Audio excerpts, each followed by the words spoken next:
Artis dan model majalah dewasa berinisial AS terbukti terlibat jaringan prostitusi artis secara online. AS mengaku sudah 3 kali berkencan selama bergabung dalam jaringan selama 1 bulan.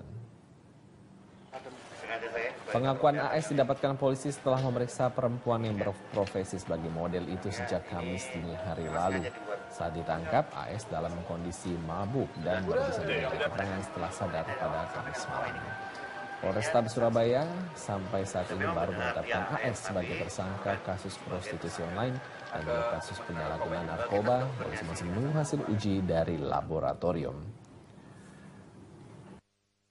Jaringan Princess sampai saat ini masih buron dalam pengejaran polisi.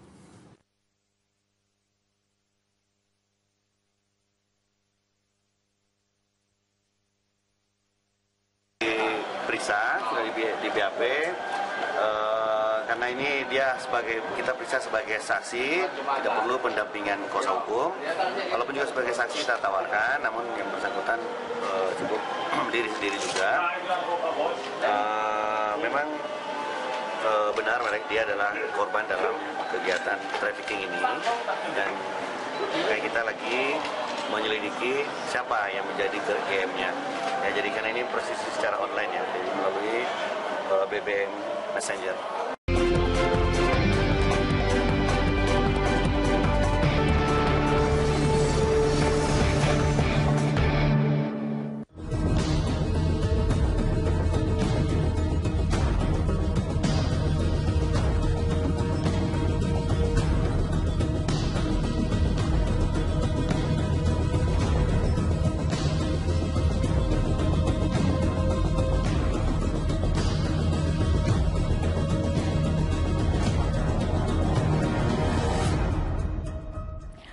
Merespon kondisi ekonomi yang sebagian orang mengatakan sudah lampu kuning, pemerintah telah menerbitkan kebijakan tax holiday untuk sejumlah industri pionir.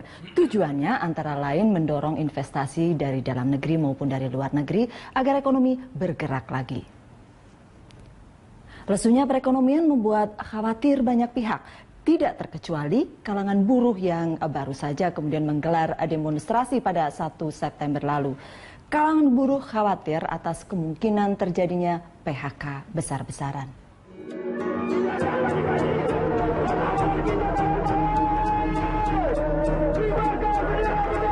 Ini bukan Hari Buruh Sedunia yang biasa diperingati setiap 1 Mei, melainkan demonstrasi kalangan buruh merespon kondisi ekonomi yang sedang lampu kuning. Meski dunia usaha ketar-ketir dengan ekonomi domestik, kalangan buruh menolak pemutusan hubungan kerja massal. Buruh pantas was-was karena hingga akhir Agustus lalu tenaga kerja yang terkena PHK mencapai 26.000 orang. Bahkan organisasi semacam KSPSI memperkirakan potensi PHK bisa meroket hingga 100.000 tenaga kerja. Belakangan, ekonomi dalam negeri memang melambat. Setelah rupiah tembus ke level 14 ribuan per dolar Amerika di pekan terakhir Agustus, pekan ini rupiah sempat jatuh menjadi 14.160 rupiah per dolar Amerika. Pemerintah sudah mencicil kebijakan peredam krisis, antara lain berupa tax holiday. Pertama, harus wajib pajak baru. Jadi bukan wajib pajak yang lagi existing, lagi produksi, tahu-tahu minta tax holiday. Kedua, industri pionir yang tadi. Ya. Kemudian, secara umum, rencana investasinya minimum 1 triliun. Kecuali ada industri tertentu yang kita berikan relaksasi minimumnya 500 miliar. Kemudian menyampaikan surat pernyataan kesanggupan menempatkan dana di perbankan Indonesia paling sedikit 10% dari total rencana penanaman modal. Dan dana tersebut tidak ditarik sebelum saat dimulainya pelaksanaan realisasi penanaman modal. Yang mendapat fasilitas tax holiday adalah 9 industri pionir berikut.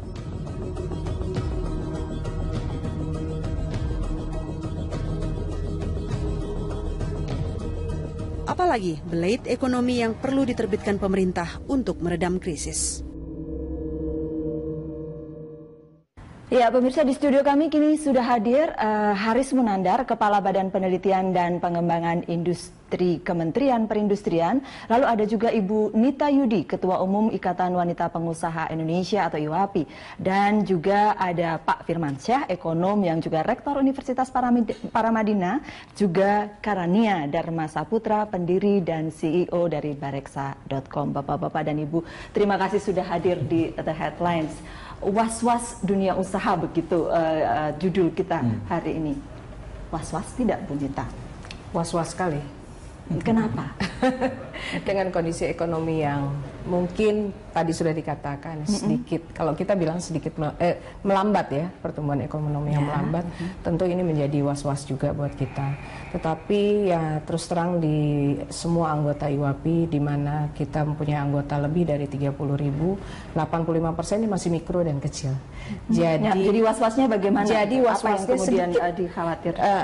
Was-wasnya sedikit sekali karena kebanyakan dari kami tidak menggunakan bahan baku impor, tidak menggunakan jual belinya dengan dolar dan sebagainya, sehingga was-wasnya masih sedikit.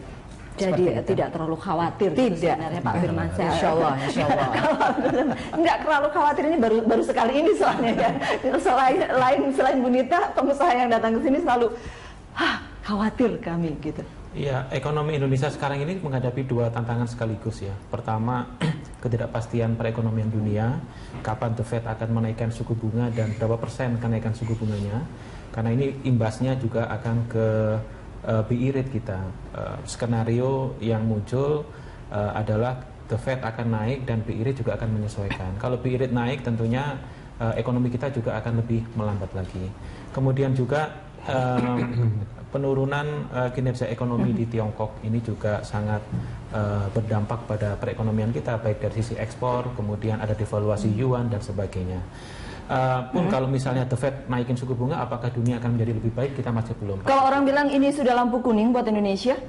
Saya rasa kita perlu meningkatkan kewaspadaan ya, karena tadi faktor luar negeri, faktor dalam negerinya juga pelambatan daya beli masyarakat terjadi, kemudian penurunan penjualan di sejumlah sektor industri, baik itu otomotif, retail, kemudian hotel, pariwisata, elektronik, ini juga terjadi. Jadi pemerintah rasanya perlu segera mengeluarkan paket kebijakan untuk mendorong ekonomi kita bisa tetap bergerak lebih cepat ya. Pengamatan Bareksa.com bagaimana?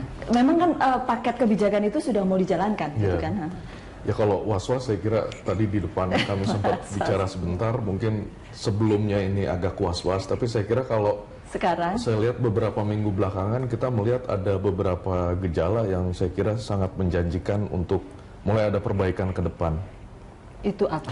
Saya kira itu dimulai dengan, kalau buat saya Menteri penting sekali, khususnya Menteri Ekonomi. Saya kira penunjukan Pak Darmin Nasution sebagai Menko Perekonomian, saya kira salah satu one of the best decisions dari Pak Jokowi. Lalu sebentar lagi kita dengar akan diluncurkan kebijakan deregulasi. Meskipun betul, dan lalu juga di level mikro seperti misalnya yang sangat terkait dengan roda ekonomi kita menyaksikan baru saja ada mutasi di Mabes Polri. Saya kira itu sangat signifikan karena itu saya kira salah satu yang membuat kita was-was berpikir bahwa saya kira dunia usaha was-was salah satunya terus terang karena itu di luar soal Tiongkok, soal The Fed dan lain sebagainya.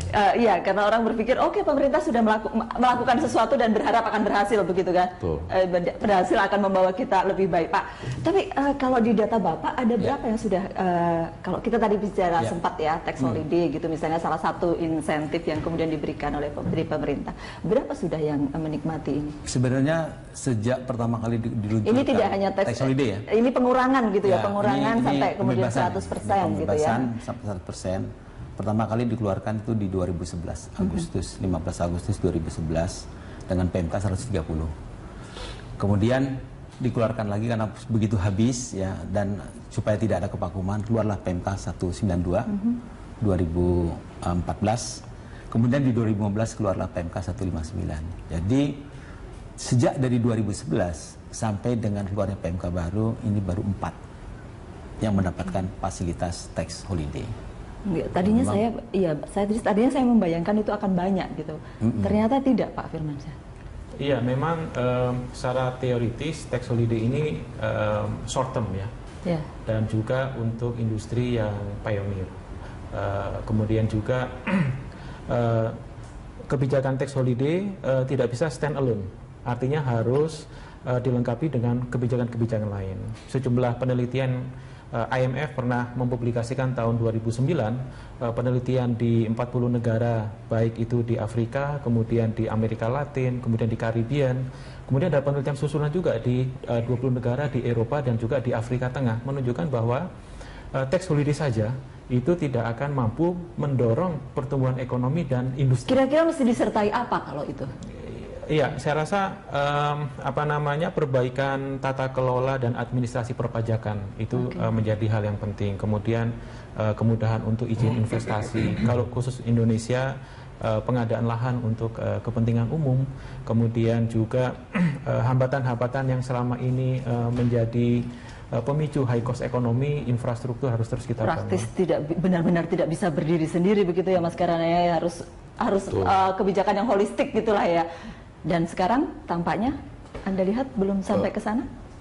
Nah ini yang tadi saya bilang, kita sudah mulai berkurang was-wasnya karena melihat ada langkah ke sana, shifting gitu ya. Seperti misalnya contoh mikro, tapi saya kira menunjukkan ada shifting yang positif. Seperti misalnya pembatalan kereta api cepat Jakarta-Bandung. Walaupun caranya membatalkan dengan gaya yang lebih halus gitu ya. Tapi saya kira itu menunjukkan bahwa ada sebuah perbaikan lah di bagaimana economic policy making dibuat. Bahwa ada prioritas untuk yang sekarang ini apa gitu, Pak. Jadi saya mungkin menambahkan apa yang Profesor Firmansyah sampaikan tadi. Sebenarnya kalau insentif fiskal sendiri nggak bisa, bisa untuk artinya walaupun bisa tapi tidak akan optimal. Harus ada insentif non fiskal. Nah, insentif non fiskal ini ya itu tadi seperti kemudahan-kemudahan, kenyamanan untuk berusaha, ya, kepastian dalam kaitan dengan hukum, ya, dan juga ya jangan kita lupa bahwa pemerintah kan harus ada kewajiban untuk infrastruktur, ya, mulai dari di pelabuhan terkait dengan namanya dwelling time, kemudian dari transportasi menuju ke pelabuhan. Nah, ini juga sebenarnya banyak yang harus sebenarnya bisa juga harus didukung sama-sama. Dan itu sedang dikerjakan dan sekarang. Sedang dikerjakan. Dan Ibu Mita apakah sudah merasakan itu? Ya dari kan tadi juga Mas Kara mengatakan oh ya sudah shifting gitu.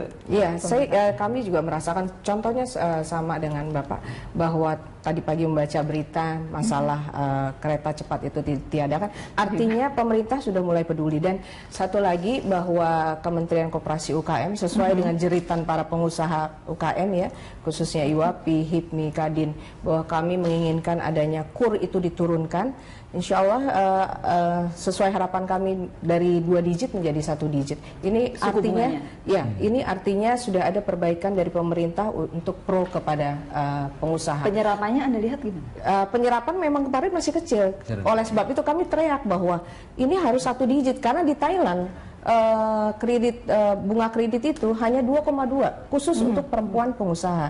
Artinya kalau perempuan kan kontribusinya banyak sekali untuk pergerakan ekonomi karena pada saat krismon UKM kan menjadi tulang punggung.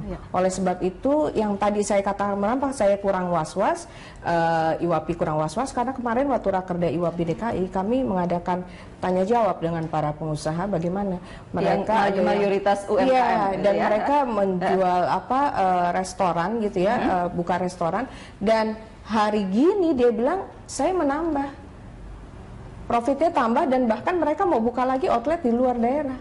Jadi UKM sebenarnya tidak terlalu was-was. UKM tidak terlalu was-was. Resistensinya tinggi ya. Iya. Resistensinya tinggi terhadap. Pasti kayak 1998 akhirnya semua artis, pejabat buka kafe-kafe tenda. Iya, kafe tenda. Oke, kita lanjutkan sesaat lagi. Kami akan kembali untuk Anda.